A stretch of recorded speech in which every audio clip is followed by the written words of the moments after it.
Castle, the architectural history of Ghent. Ghent is a city built from stories. Every street, every tower, every canal-side house has seen centuries of change. Kings have ruled here. Merchants became rich here. Workers protested here. Artists dreamed here. And through all of it, buildings quietly rose, some strong, some graceful, some rebellious, all shaping the Ghent we see today. To understand Ghent's architecture is to understand how a medieval trading town slowly became a modern European city, without ever forgetting its past. Let's travel through time and discover how Ghent was built, stone by stone. Seedling 1, the early beginnings before the Middle Ages. Long before Ghent had famous towers or grand squares, it was simply a settlement between two rivers, the Scheldt and the Lea. This location was perfect. The rivers made travel easy.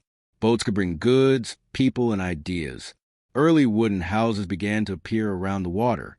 These homes were simple, made of timber, clay, and straw roofs. There was no beauty for show yet.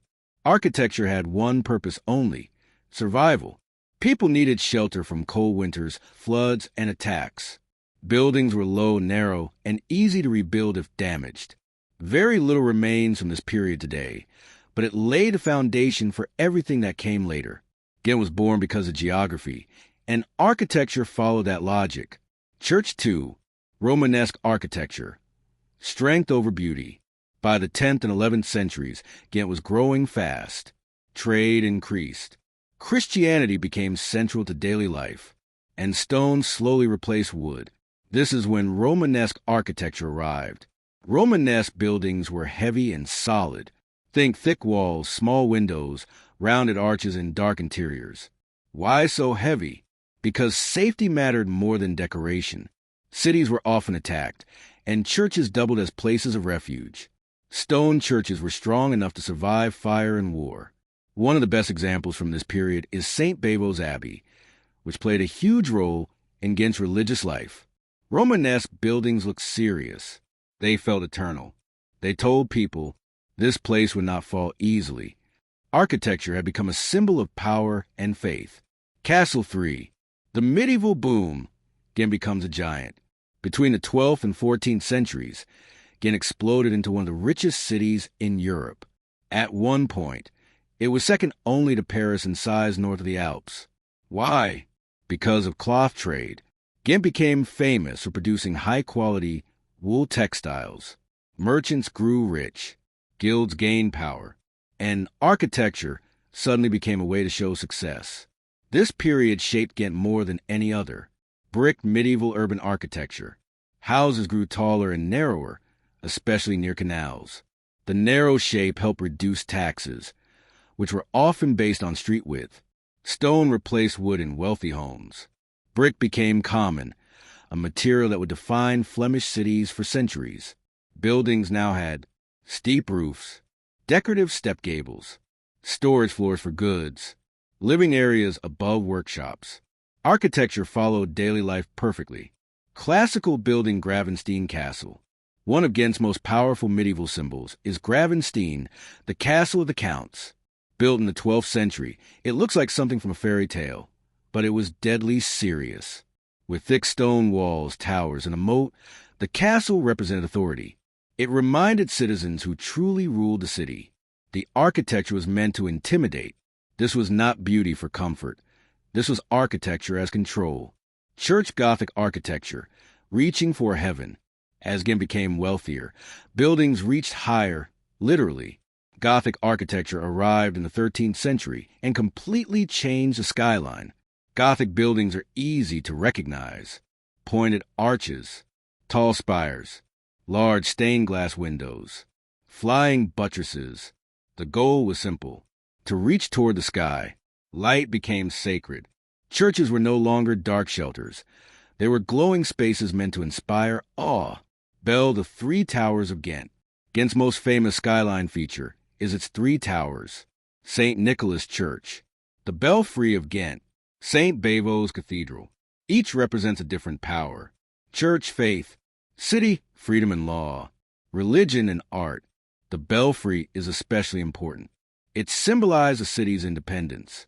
Important documents were kept there, and its bell warned citizens of danger. Architecture had become political. Artists' palette for Renaissance influence, order, and elegance. In the 16th century, ideas from Italy reached Ghent.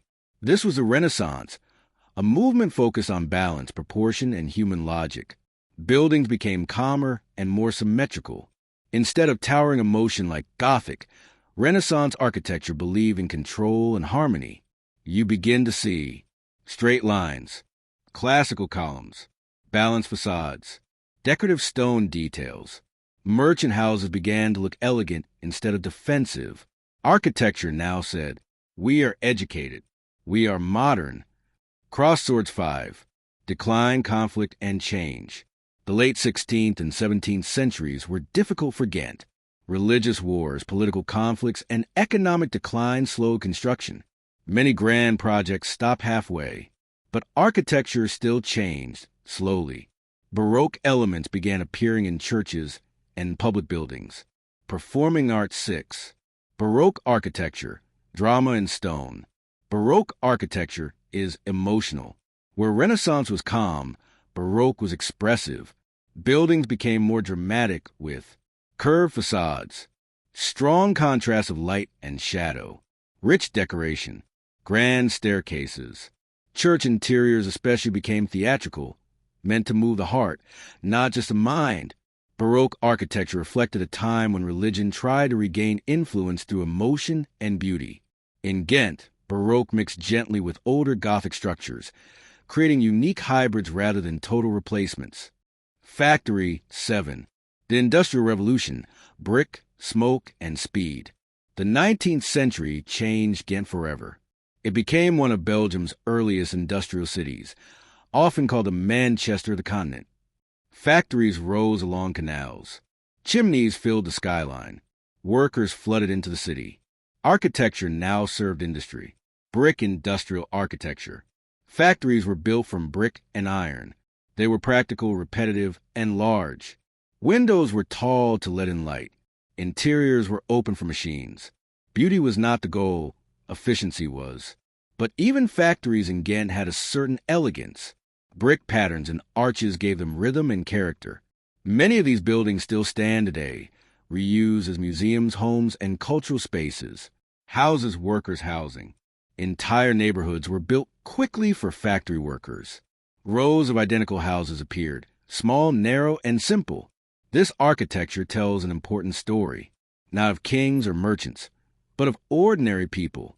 Classical Building 8. Neoclassicism, order returns. At the same time, Ghent saw the rise of neoclassical architecture. Inspired by ancient Greece and Rome, these buildings represented reason, stability, and government authority. Features included columns, triangular pediments, clean facades, symmetry. You can still see neoclassical buildings around squares, courts, and official institutions. They were meant to look serious, fair, and timeless. Urb 9. Art Nouveau. Nature enters the city. Around 1900, something magical appeared. Art Nouveau. This style rejected straight lines and embraced nature. Buildings flowed like plants. Iron curved like vines. Windows looked like flowers. Ghent became one of Belgium's Art Nouveau centers. Architects used decorative ironwork, colored glass, organic shapes, elegant details. For the first time, architecture felt poetic.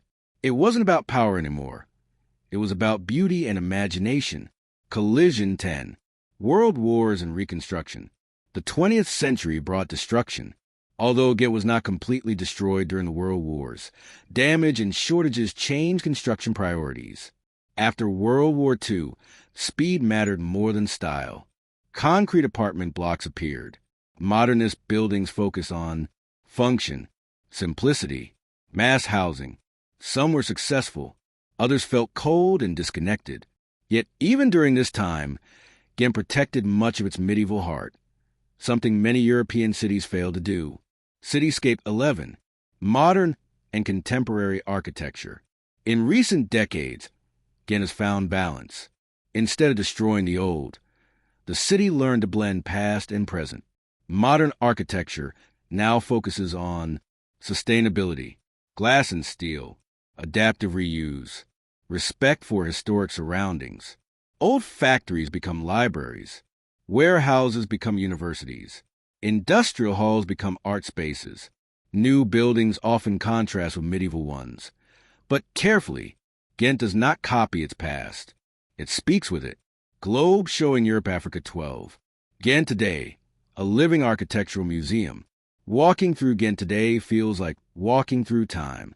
Within minutes, you can move from medieval castles, Gothic cathedrals, Renaissance houses, industrial mills, Art Nouveau facades, contemporary glass buildings. And somehow it all works. Ghent proves that architecture is not about choosing one era. It's about layering history.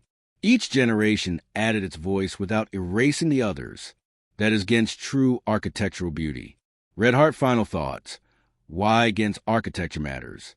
Ghent is not famous because its buildings are perfect. It is famous because they are honest. They show struggle and success, faith and rebellion, wealth and labor, tradition and innovation. Architecture here is not frozen. It breathes. And as the city continues to grow, Ghent teaches us something powerful. You don't have to forget where you came from to move forward. You just have to build carefully, with respect, courage, and imagination.